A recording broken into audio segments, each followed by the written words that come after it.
Imagine walking through a forest 45,000 years ago. You've never seen another human being outside your own group.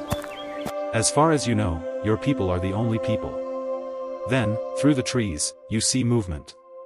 Not an animal. Something walking upright. Something built like you, but not quite like you. Heavier brow. Wider chest. Shorter, thicker limbs. It sees you at the same moment you see it.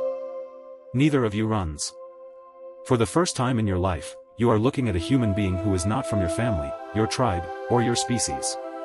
And somewhere on Earth, 45,000 years ago, this moment actually happened. Not once. Probably thousands of times. And what happened next changed the genetic code of almost every person alive today. Today, when you meet someone from a different country, a different culture, even a different continent, you're still looking at the same species. Same DNA. Same biology, just different upbringing. But the first time Homo sapiens met Neanderthals, that wasn't true. These were two different kinds of human, shaped by hundreds of thousands of years of separate evolution, coming face to face for the first time. And we now know, with total scientific certainty, what happened between them. They had children together. For decades, scientists assumed the answer was violence. Sapiens, the story went, were smarter, more organized, and simply wiped the Neanderthals out. Clean story. Simple villain. Completely wrong.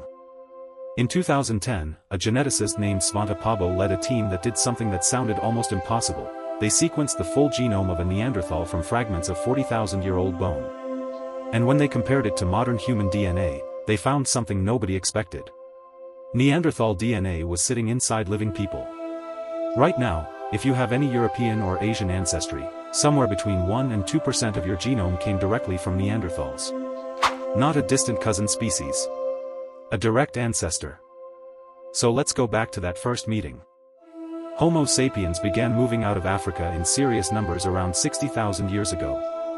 Neanderthals had already been living across Europe and Western Asia for over 300,000 years. They knew the land. They knew the winters. They knew which caves flooded and which didn't. Sapiens were the outsiders here, walking into territory that already had an owner. For a long time, historians assumed these two groups avoided each other entirely, occupying the same regions like ships passing in fog. But the archaeological record tells a messier story. At a site called Oase Cave in Bulgaria, researchers found Homo sapiens remains dating to roughly 45,000 years ago, in a layer sitting almost directly on top of Neanderthal occupation. Same cave. Same shelter. Different residents, only a few generations apart. And then there's Oase Cave in Romania, where in 2002 cavers found a human skull with an unusual mix of features, a modern human face, but a jaw and molars that looked distinctly Neanderthal. When scientists later sequenced its DNA, the result was almost unbelievable. This person had a Neanderthal ancestor just 4 to 6 generations back. Not a distant relative from tens of thousands of years earlier. A great-great-grandparent. Which means somewhere in that individual's direct family line, a Homo sapiens and a Neanderthal didn't just meet. They had a child. And that child grew up, had children of their own, and became one link in a chain that, multiplied across thousands of similar encounters, ended up inside your DNA. Here's where it gets stranger. That Neanderthal DNA didn't just sit there quietly. It changed how modern humans survive. Certain Neanderthal gene variants that entered the human genome are linked to skin pigmentation adapted to lower sunlight European climates.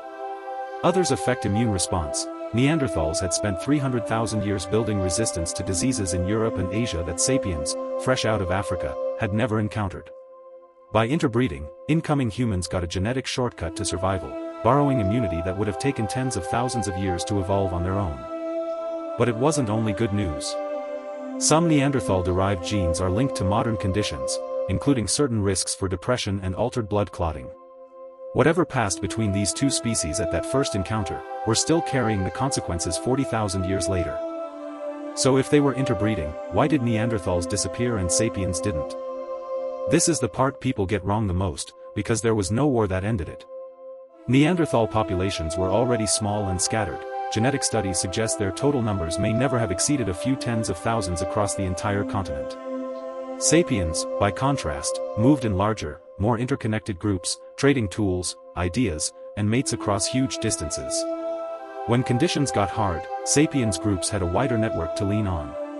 Neanderthal groups, more isolated, didn't. Add in a rapidly shifting climate, and the maths turns brutal. A small population doesn't need a catastrophe to vanish. It just needs enough bad seasons in a row, with nowhere to pull in fresh numbers from. By around 40,000 years ago, the last known Neanderthal populations, clustered in places like Gibraltar, were gone. Except they weren't entirely gone. They were absorbed. Every time a sapiens and a Neanderthal had a child together, a small piece of Neanderthal biology continued forward, folded permanently into the human gene pool. The species disappeared. The genome didn't. Which brings us back to that moment in the forest, 45,000 years ago. Two humans, from two different branches of the same family tree, looking at each other for the first time. We used to imagine that moment ending in fear and violence. The evidence tells a stranger, more intimate story, one that, generations later, quietly wrote itself into the DNA of almost every person watching this video. You're not just descended from Homo sapiens. Depending on where your ancestors are from, there's a real chance you're also descended from someone who looked at a stranger in the forest and didn't run.